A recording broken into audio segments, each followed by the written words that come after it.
Hello dear friends, कैसे हैं आप सब। तो हम सल्लेरी पहुंच गए थे दिन के लगभग 2 बजे के आसपास। और फिर हमने डिसाइड किया कि क्यों ना हम उसी दिन जो है आगे का सफ़र कंटिन्यू करें। और यही हमारी सबसे बड़ी गलती थी। और हमने जो है वहाँ पे टैक्सी बुक कर ली। और टैक्सी का जो नंबर है, कंटैक्ट डिटेल्स हैं, वो तो मैं आपको डिस्क्रिप्शन में डाल दूंगा। तो वहाँ पे जब हमने टैक्सी बुक करी तो ये आपका जो सल्लेरी का मेन मार्केट है, वहाँ पे आपको कई सारी शॉप्स मिल जाएंगी जहाँ से आप डायरेक्टली खरी खोला, थम डाडा, ये 2 जगह के नाम है, आप यहाँ के लिए बुकिंग कर सकते हैं। ये वो फाइनल स्पॉट है जहां से आप अपने एवरेस्ट बेस कैंप का जो ट्रैक है वो स्टार्ट करेंगे। तो जैसा कि हमने अपनी बुकिंग कर ली थी सल्लेरी से लेकर थमदादा तक की, और थमदादा पहुंचने का सफर जो था वो बहुत ही खतरनाक था, क्योंकि रास्ता इतना ऊबड़ खाबड़ था। और रास्ते में हमने रात में ब्रिजेस पार की, नदियां पार की। और मैं आपको बताना चाहूंगा कि हमने दिन में शुरुआत की थी 2:30 बजे के आसपास, और हम रात को 10:30 बजे, जी हाँ, हम 10:30 बजे रात को खरी खोला पहुंचे थे। अब खरी खोला पहुंचने के बाद हमारे साथ वहां पे क्या हुआ, वो सब डिटेल्स भी हम इस वीडियो में डिस्कस करेंगे। पर साथ ही साथ मैं आपको बताना चाहूंगा कि ये सफर जो था ये मात्र 40 किलोमीटर का था। तो 40 किलोमीटर के सफर के लिए हमने इतना ज्यादा स्ट्रगल किया। साथ ही मैं आपको बताना चाहूंगा, पर सवारी जो है आपकी 2500 रुपीज पर सवारी आपकी लगेगी सल्लेरी से खरी खोला तक, अगर आपको जाना है। और मैं सजेस्ट करूंगा कि अगर आपको मौका मिलता है तो प्लीज दिन में मत जाइए। सुबह आपकी 6 बजे वहां पे रेगुलर जीप निकलती है, वहीं से आप आगे का अपना रास्ता लीजिए। तो चलिए दोस्तों, आइए रास्ते की कुछ डिटेल्स देखते हैं।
कंटेंट क्रिएटर है क्या?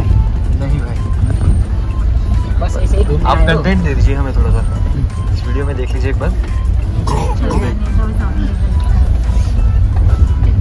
क्या कहना है फिर आपका इस ट्रिप के बारे में अभी तक? क्या कर रहा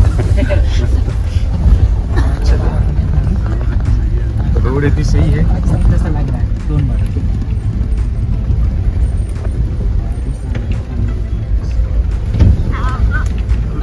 इंडियन तो लेफ्ट वाली फिंगर आ रही है आपकी। आ गया। और नहीं मन स्टार्टिंग नहीं है भाई अब आ रहा है, परफेक्टली आ रहा है।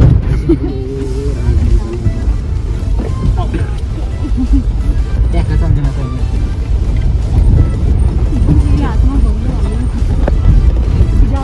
एक बार बस नीचे मोड़ में पहुंचे।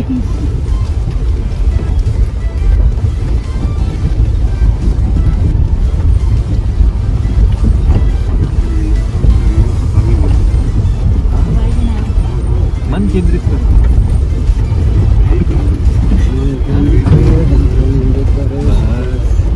मन केंद्रित करो तो केंद्र हो जाएगा।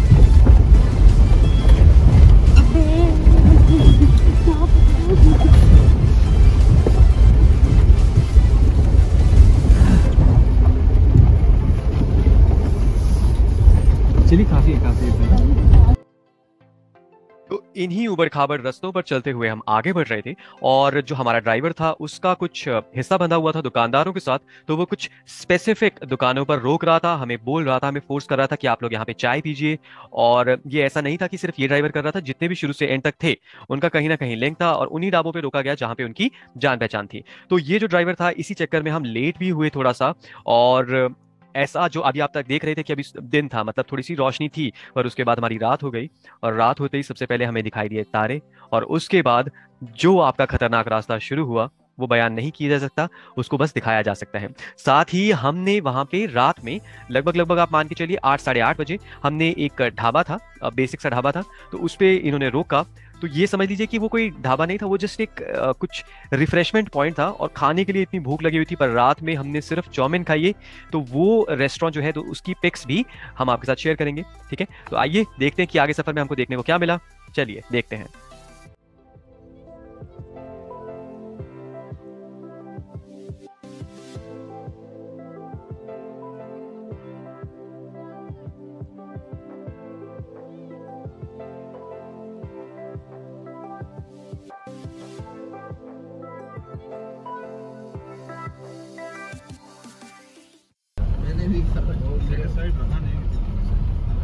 इसमें आप पूछ रहे हैं। ये मैंने बहुत रिसर्च करने के बाद OnePlus Nord लिया था। अभी 3 साल हो गए। 3 साल से कोई इशू क्रिएट अभी तक हुआ नहीं। OnePlus भी अच्छा बना, काफी अच्छा। अच्छा। पर ये है कि मेरे को 28.5 देना भी अभी वर्थ नहीं लगता है। ये क्या ही दे दे यार, एडिटिंग बहुत हो जाती है। अच्छा, आप इस टाइप की चीज़ें नहीं, लेकिन भाई अच्छा बनेगा। ये हम इसमें dangerous रास्ते से जा रहे हैं।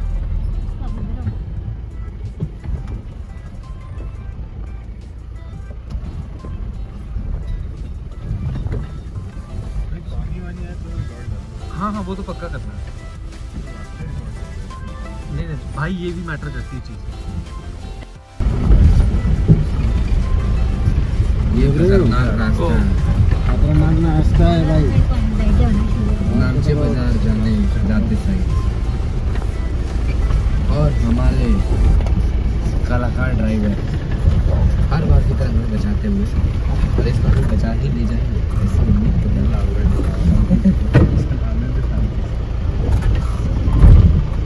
और क्लच ब्रेक का खेल शुरू होता हुआ।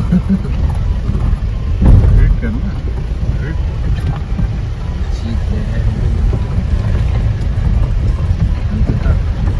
मानवीय क्षमता में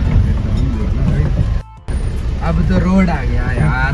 नहीं भाई, लेकिन भाई और ये 2 टर्निंग भाई डेंजर है, वो सामने है।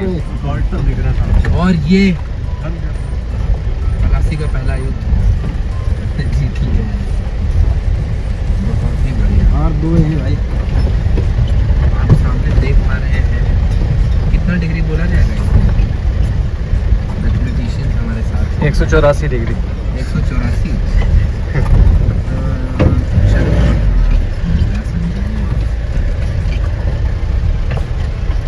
और ये इस पे क्या बीती होगी जो इस तरीके का मंजर क्रिएट देखो भाई, पत्थर के बीच में छीनना पड़ेगा भाई। पत्थर के बीच में टच होता हुआ नहीं कर दो जीप नहीं कर देगा। टच होगा। और ये देख सकते हैं, और ये देखिए थोड़ा आगे जाएंगे और थोड़ा पीछे और कुशलतापूर्वक पीछे आते हैं।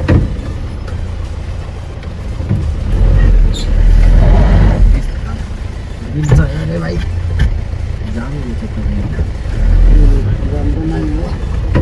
ये इस तरफ का देखो ना। सचिन भैया क्या कर रहे हो आप? सचिन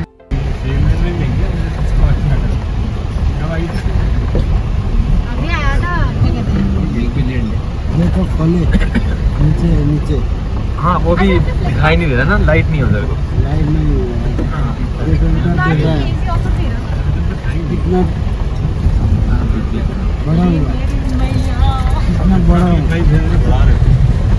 देखो भाई, फर्स्ट डे पे जो लाइट में देखो फर्स्ट डे की रात में 12 बजे जिन्होंने ग्रैब किया सबसे अच्छी चीज हो गई। देखो कितना खोले है। खोले देखो भाई नीचे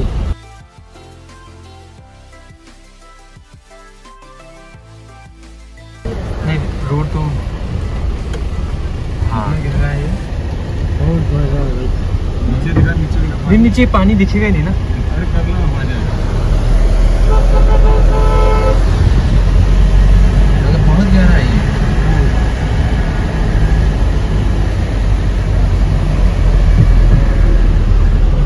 इसमें जो जाता है वो चला जाता है ना। जो भी डूबेगा वो मरेगा भाई, वापस नहीं आएगा। चलेंगे। बहुत ठंडा है ना पानी।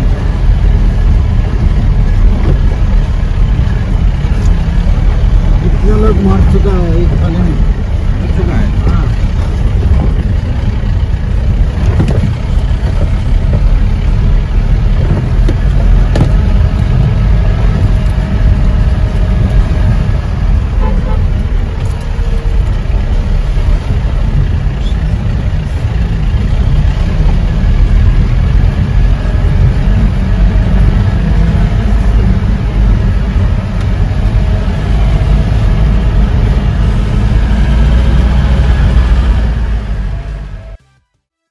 तो इसी खतरनाक रास्ते पर चलकर हम रात के लगभग 10:30 बजे के आसपास खरीखोला पहुंच गए थे। अब जब हम खरीखोला पहुंचे वहां पे भी इस ड्राइवर की सेटिंग थी, तो वहां पे खरीखोला की जो हमारी स्टे लोकेशन थी, पहली दिन की जो हमारी लोकेशन थी वो इतनी अच्छी नहीं थी, क्योंकि वहां पे ड्राइवर की सेटिंग थी। तो उस कारण हमें 4 लोगों को एक ही कमरा दिया गया, है ना। तो हम 4 लोग थे, हमें एक ही कमरा दिया गया, और साथ ही साथ जो हमारे चार्जेस थे वो थे 250 रुपीज़ पर पर्सन, जो कि एक नॉमिनल चार्ज है। पर हाँ, जो बिहेवियर था वहाँ पे, क्योंकि ड्राइवर की सेटिंग होने के कारण वो बिल्कुल रूड थे, क्योंकि आपका ऐसा था कि रात हो चुकी थी और हमें बहुत एक मतलब एक ऑब्लिगेशन थी, मतलब हमें एक ज़रूरत थी, और उसी ज़रूरत का ऐसा हमें लगा कि उन्होंने फ़ायदा उठाया। पर ऐसी बात नहीं है, आगे के सफ़र में जितनी भी हमारी लोकेशंस थी वहाँ पे लोग हमें बहुत बहुत फ्रेंडली मिले, और आगे के सफ़र को हम देखेंगे आगे आने वाली वीडियोज़ में। चलिए दोस्तों, आज की वीडियो यही खत्म करते हैं, और साथ ही साथ शुरू करेंगे in the next video our main advance to the Everest base camp trek. Thank you.